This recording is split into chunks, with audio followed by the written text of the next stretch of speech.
Habertürk.com'dan merhabalar, ben Helin Genç.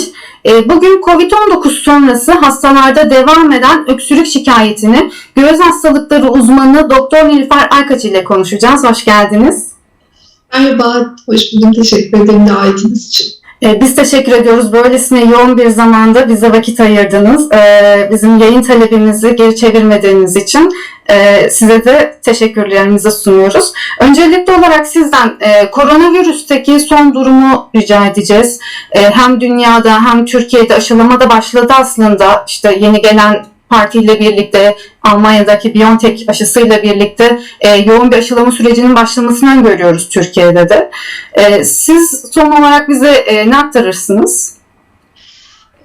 Dünya Aralık itibarinden, işte 2019 Aralık itibariyle COVID-19 ile uğraşıyor.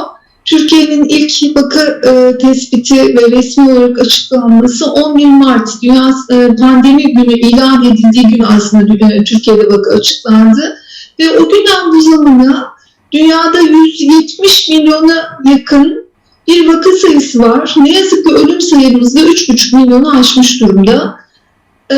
Türkiye'de de bugün itibariyle resmi rakamlar 5,5 milyon gibi bir vaka sayısı, 47 bini üzerinde de bir ölüm sayısı var ve biz hala sahada çalışan göğüs hastalıkları uzmanları olarak biz COVID'le uğraşıyoruz. 3. piki Nisan ayında geçirdik. Şimdi biraz daha vaka sayılarımız azalmış durumda sahada. Ama COVID-19 hala gündemimizde de korumaktadır. Maalesef.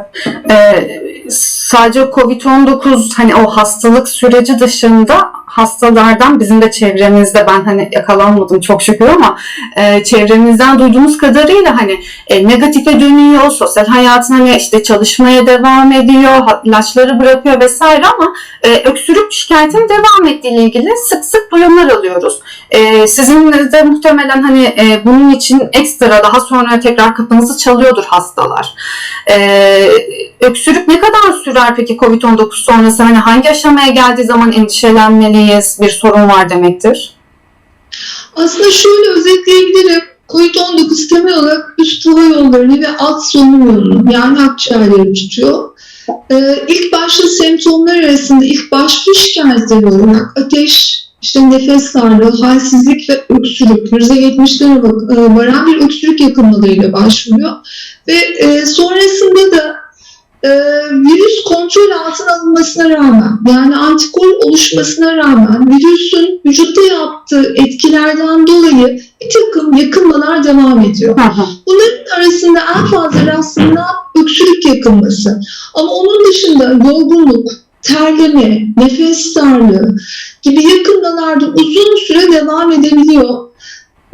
Öksürük yakınmaları konuda çok fazla çalışma yapılmış. Çünkü uzun süren öksürükler var. 4 aya kadar devam eden öksürük yakınmaları olabiliyor. Zaten biz hastalık kontrol altına alınmış, PCR negatifleşmiş, artık mikrobik anlamda bir şey olmayan ama semptoma devam eden hastaların tanımını post-COVID ya da long COVID dediğimiz hasta olarak sınıflandırıyoruz. Bu hastalıkta da öksürükler genellikle kuru vasıflı bir öksürük oluyor. Her virüs enfeksiyon, üst hava yoluna yerleşen her virüs enfeksiyon öksürük olarak ortaya çıkar ve genel olarak da kuru öksürüğü vardır.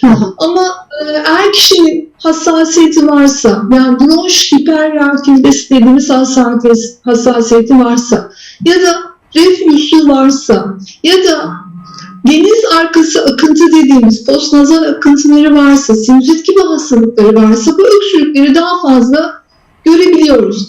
Ancak onun dışında COVID'e özel olarak bir takım nörolojik mekanizmalar, ki nörolojik mekanizmalardan şunu söyleyebilirim, tat kaybı, koku alma kaybı gibi semptomların, yakınmaların olması da zaten nörolojik bir takım hadiselerle ortaya çıktığını gösteriyor. Öksürükte de araştırmalar nörolojik bir takım enflamatuar, böyle artan hücrelerin öksürüğe yol açtığına ilişkin çalışmalar var. Bu konuda çok yeni Lancet, yani dünyada oldukça kabul gören bir dergide bir aylık falan bir çalışma. Dünyadaki tüm öksürükle ilgili verileri derlemişler ve onlar %30'a varan öksürük yakınmaları ve 4 ayı bazen geçebilen, bu çalışmaların derlediği şey 4 ayı bazen geçebilen öksürük olabileceğini söylüyor.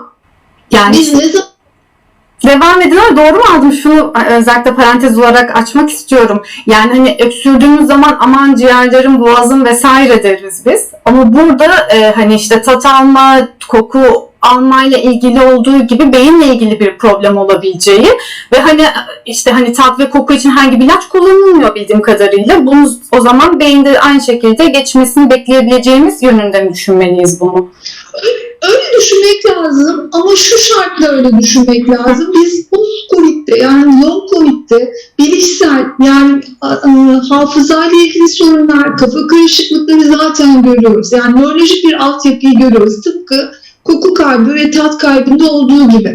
Ancak sonuç olarak COVID-19 bir akciğeri tutan bir hastalık. En temelde akciğerleri tutuyor. Bunun akciğerin bağlı olduğu, yoksa gerçekten salgılanan hücrelerin buna yol açtığını ekart etmek lazım. Eğer öksürüğün yanında kişinin nefes darlığı varsa, ateşi varsa, ateş çok önemli bir semptom, o zaman mutlaka bunun için doktora başvurmak lazım. Ama sadece öksürük var ve bir hekim tarafından akciğer filmi değerlendirilmiş, COVID geçirme sonrası akciğer filmi değerlendirilmiş, normal bilinmişse, akciğer tutulumu bilinmişse o zaman belki öksürük giderici bir takım ilaçlarla devam etmek daha uygun olacaktır. Ne geçmesi için ne yaparız diye ayrıca soracaktım ama siz zaten sorun içinde bunu da aktarmış oldunuz. Ekstra ekleyeceğiniz bir şey varsa ama geçmesi için ne yapması gerekiyor hastaların? İlaçlar kullanılabilir. Bunlarda hem santral yani merkezi anlamda etki eden hem de periferdeki merkezin dışındaki hücreleri öksürük refleksini engelleyen ilaçlarımız var. Ama bunu yine de biz her zaman öksürük ilacının bir tedavi biçimi olmadığını, hekimlerin kontrolü dahilinde verilmesini söyleriz. Onun dışında bu hastalıkta çok fazla salgılanan maddeler, inflamatuar hücreler, medyatör maddeler salgılanıyor. Bunun için bir takım kortikosteroid gibi ya da enflamasyonu, o iltihabı azaltan, hücreleri azaltan bir takım ilaçlarımız var. Bunlar kullanılabilir ama biz her durumda bu kadar önemli bir hastalıkla baş ederken hastaların geçmeli öksürüklerinde ateş ve nefes darlığı varsa hemen geçmeli öksürüklerde de hekimlere başvurmalarını, takip edildikleri hekimlerden tedavi almalarını her zaman öneririz. Biz de sizin aracılığınızla bunu tekrar hatırlatmış olalım. Sizinle bugün ayrıca bir de Dünya Sigarayı Bırakma Günü'nü konuşmak istiyorum. Koronavirüs hastalarında sigara içenlerin daha fazla etkilendiğini artık biliyoruz. Bilimsel araştırmalar en başından beri zaten bunu hani sık sık söylüyordu. Covid riskini de 14 kat arttırdığını da söylüyor aynı bilimsel araştırmalar. Yani hani sigarayı bırakın demekten daha öte bir şey yoktur belki ama sigarayı bırakmak için ne önerirsiniz? Şimdi bu sigarayı artırdığına ilişkin verileri biraz açmak isterim. Çünkü bu gerçekten önemli konu. Bugün 31 Mayıs Tütünsüz Dünya Günü. 1987'den itibaren Dünya Sağlık Örgütü bu günü ilan etmiş ve bunu bugün biz biraz daha hekimler bunu hatırlatmak istiyoruz. Covid-19 şu anda dünyada bu zamana kadar görülen pandemilerin 6. sırası falan. Oldukça ciddi bir pandemiyle uğraşıyoruz. Ve biliyoruz ki sigara Covid-19'un bağlandığı ACE2 reseptörleri deniyor. Bu reseptörlerin sayısını artırıyor. Yani virüsler daha fazla alıcılara tutunarak vücudumuza giriyor ve bu alanda viral yükü arttırıyor. Bu nedenle hem yakınmaları artırıyor, hem ağır geçmesini sağlıyor, hem yoğun bakıma yatışları artıyor, ciddi anlamda risk artıyor.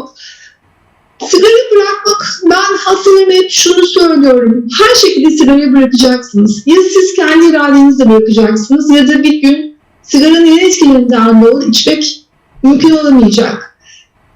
Yapılacak en önemli şey kararlı olmak. Çünkü etrafımızdaki herkes etkileniyor. pasif içicilik var, çocuklar etkileniyor. Bu anlamda pandemi dolayısıyla evde kapanmalar pasif içiciliği çok fazla arttırdı. Çocuklara rol model olmak anlamında da çok önemli. O yüzden ne yapıp edip sigarayı hayatınızın önceliğine koyun. Bugün değilse ne zaman sigara bırakmak için tam zamanı diyoruz ve çağrıda bulunuyoruz aslında. Biz de sizin aracılığınızla tekrar bu çağrıyı dile getirmiş bulunalım. Umarız tabii kısa zamanda da koronavirüsten de kurtulup aslında bu röportajlarımızı böyle yüz yüze yapabilmeyi de ben çok isterim. Çok teşekkür ediyorum. Bugün göğüs hastalıkları uzmanı Doktor Nilüfer Aykaç ile birlikteydik. Katkılarınız için sağ olun. Ben de teşekkür ederim. Bugünlük bizden bu kadar sevgili izleyiciler. Bir sonraki yayında görüşmek üzere. Hoşçakalın.